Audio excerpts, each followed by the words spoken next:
Зиля Фандасовна, порой мои подписчицы в Инстаграм пишут о том, что вот муж периодически говорит о том, что возьмет вторую жену. Что ты можешь им посоветовать, этим женам?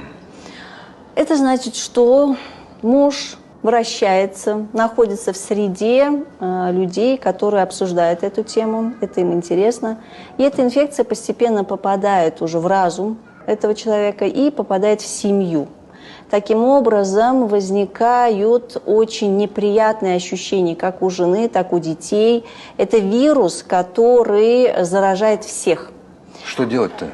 Ну, во-первых, констатировать факт того, что вирус попал, и нужно с этим что-то делать. Так. Что делать?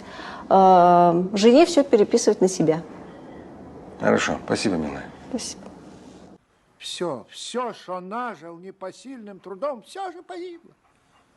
3 магнитофона, 3 кинокамеры заграничных, 3 портсигара отечественных, куртка замшевая, 3 куртки.